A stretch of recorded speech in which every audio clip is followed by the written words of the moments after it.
Hello everyone, welcome back to my channel. In this video, I'm going to be recommending and describing 5 fantasy books that I would recommend that you read.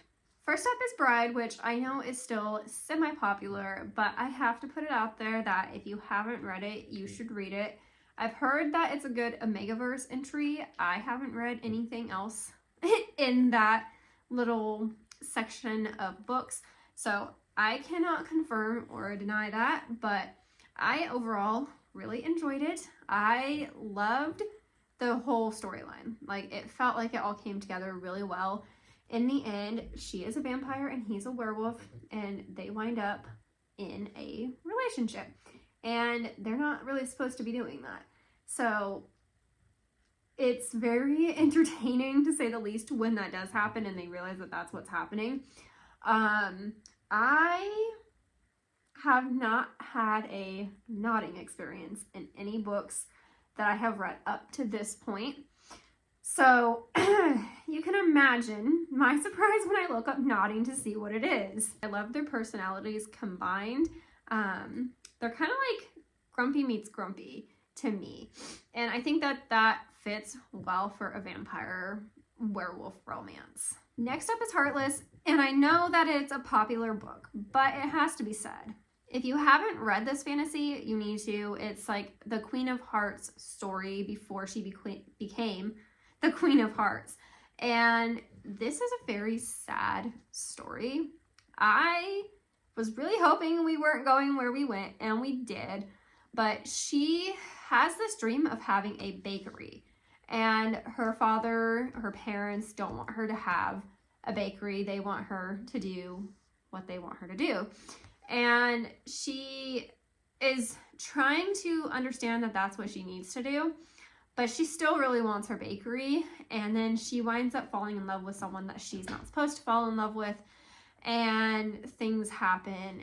It's just, the writing is compelling, the storyline is compelling, and it's pretty fast paced despite it being like a thicker book. I was flabbergasted by the ending, and I still cannot believe she did that to us.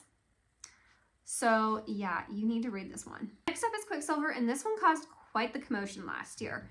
I have to say, I started it and I was like, why are we hyping this book up? And then by the ending, I was like, oh my god, I need book 2 immediately.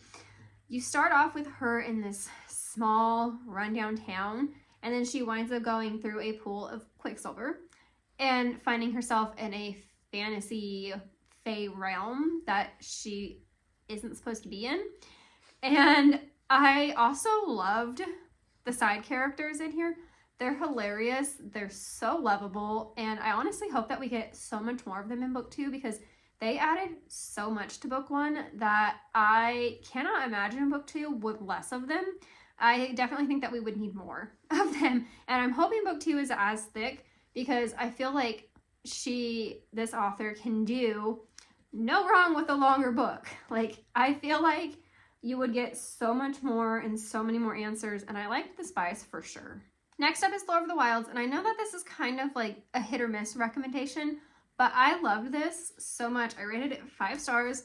If you like ACOTAR, or you've been wanting to read ACOTAR but you won't read it because of the author being problematic, you should read this one. This one is kind of similar. The vibes are there. It's not quite the same storyline though. And she does wind up picking someone, but something happens with that. And I will not spoil, because you need to read this to find out. But by the end of book 1, this one, I was screaming for book 2 like I was with Quicksilver. Like, I absolutely need to know what's going to happen in book 2, because this one leaves you on a cliffhanger. And it's quite the painful cliffhanger. I was shocked, to say the least.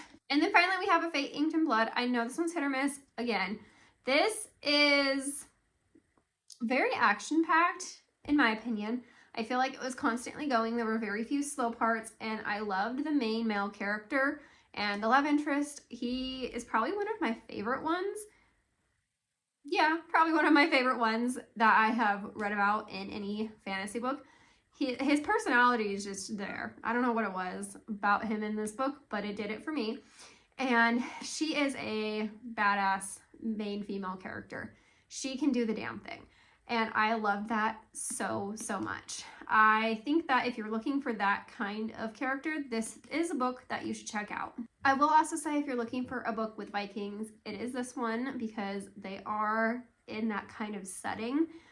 Overall, amazing book. Her father was kind of a you-know-what, but it kind of all comes around full circle in a way that I just loved, and I really cannot wait for book 2.